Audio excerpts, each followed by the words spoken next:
अस्सलाम वालेकुम जी फ्रेंड्स। आज का जो हमारा टॉपिक है वो है range and coefficient of the range, यानी कि रेंज क्या है, इसकी एग्जांपल और इसकी कोएफिशिएंट क्या है। इस पर आज हम इंशाल्लाह रहमान बात करने की कोशिश करेंगे। ओके, तो लेक्चर ये हमारा 31 है, 31वां लेक्चर है।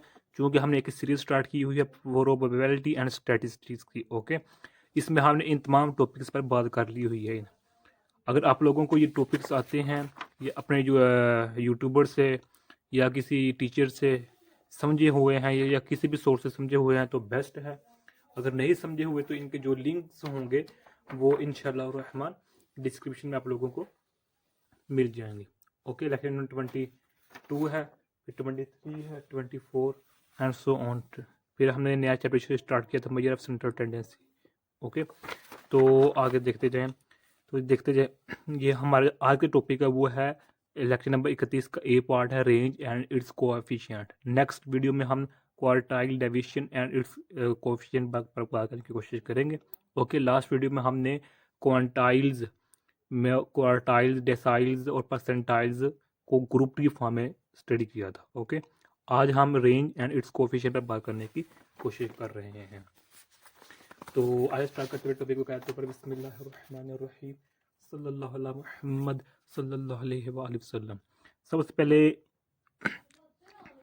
रेंज जो डेफिनेशन है वो देखते हैं। Range is the difference between the highest value and the lowest value. जिस तरह हमें कॉमन सी इसके बारे में सेंस है कि जो रेंज होती है वो ये होती है कि हाईएस्ट वैल्यू से जब लोएस्ट वैल्यू को निकाल देते हैं तो हमारे पास रेंज आ जाती है।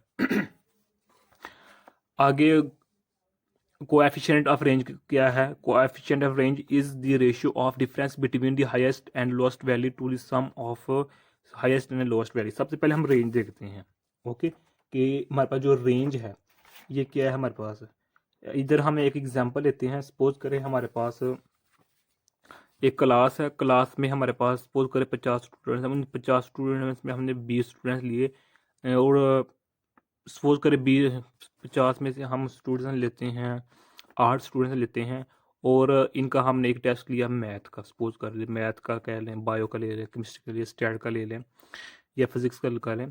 तो टोटल 30 मार्क्स थे। एक ने मार्क्स हासिल किए हैं 15, एक ने हासिल किए 14, एक ने 19 हासिल किए, एक ने 18 हासिल किए हैं, एक ने 31 हासिल किए हैं, 1 2 3 4 5 और एक सपोज करें 22 है और एक ने 28 हासिल किए हैं। 2 3 4 5 6 7, एक सपोज करके ने 18 मार्क्स हासिल किए हैं इस तरह। तो ये हमारे पास टोटल 8 स्टूडेंट्स हो गए। तो इनमें जो हाईएस्ट वैल्यू वो क्या है? हाईएस्ट वैल्यू हमारे पास क्या है? 28 है और लोएस्ट वैल्यू हमारे पास क्या है? 14 है। तो इसका मतलब क्या हुआ कि रेंज निकालनी है तो हाईएस्ट में से लोएस्ट को वैल्यू निकाल दे तो हमारे पास ये वैल्यू आ जाएगी। यानी कि हमारा जो रेंज है इस क्वेश्चन में वो हमारे पास 14 है। ओके, 14 है।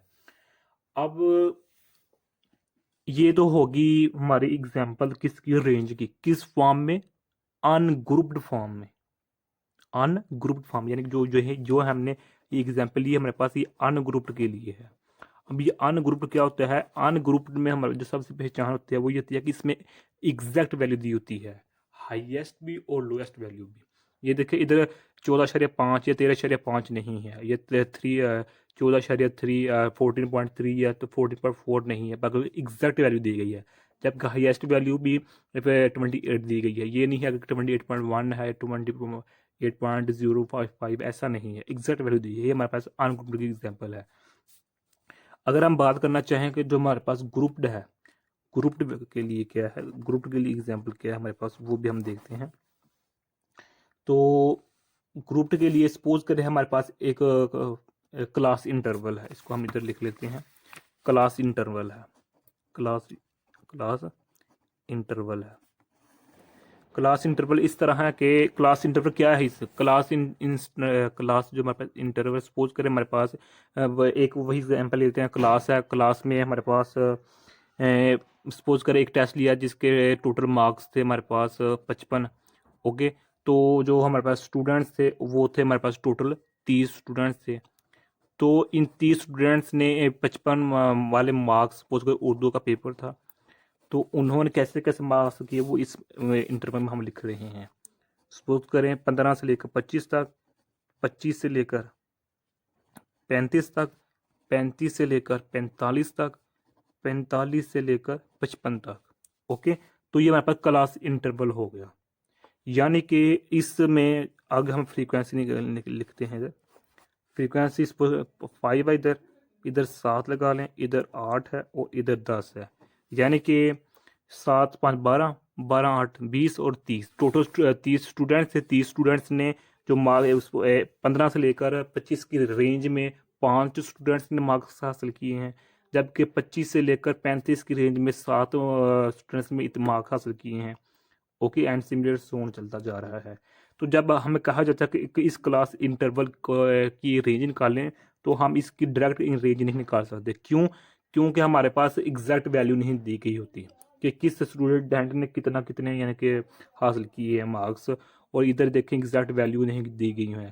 तो एग्जैक्ट वैल्यू निकालने के लिए हम क्या करें कि इस क्लास इंटरवल को हम कन्वर्ट कर देंगे किसमें, क्लास बाउंड्रीज में।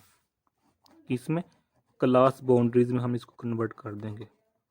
डन हो गया। क्लास बाउंड्री क्या करेंगे कि इसमें से एक 0.5 माइनस कर देंगे और इसमें 0.5 ऐड कर देंगे। सिमिलरली इसमें 25 में जो हमारे पास होगा 0.5 नेगेटिव कर देंगे और इसमें 0.5 का इजाफा कर देंगे। एंड सिमिलरली ये 35 है। ओके, तो सिमिलर हम क्या करेंगे कि इसमें जो हमारे पास एक नेगेटिव कर देंगे और इसमें हम क्या कर देंगे, एक ऐड कर देंगे। सॉरी फ्रेंड्स, इधर एक हमारे पास गलती होगी। वो क्या हो गया कि इधर 26 आना था, इधर 36 आना था और इधर 46 आना था, 46 आना था। ओके, तो इस केस में हमारे पास क्या होगा कि ये होगा फुल एंड, ये ठीक हो गया। पहले ये हमारे पास ठीक है, जब कि 26 है तो इधर हमारे पास 0.5 आएगा, 25.5, तो इसमें इजाफा ठीक है हो गया।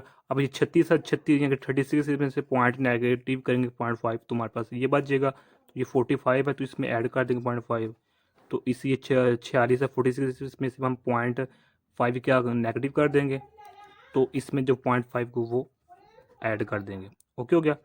तो ये हमारे पास क्लास बाउंड्रीज बन चुकी हैं। अब इसमें देखेंगे जो हमारे पास लार्जेस्ट जो हाईएस्ट वैल्यू वो हमारे पास ये है, जबकि लोएस्ट वैल्यू हमारे पास ये है। तो रेंज हमारे पास यही होती है कि लार्जेस्ट वैल्यू से हम लोएस्ट वैल्यू को निकाल देते हैं। ओके हो गया। तो जब हम ऐसा करेंगे तो जो हमारे पास पहले वो 41 वैल्यू आ जाएगी। तो ये हमारे पास एग्जाम्पल किसकी होगी, ग्रुप डाटा के लिए। तो यही आज का हमारा इतना सा टॉपिक था।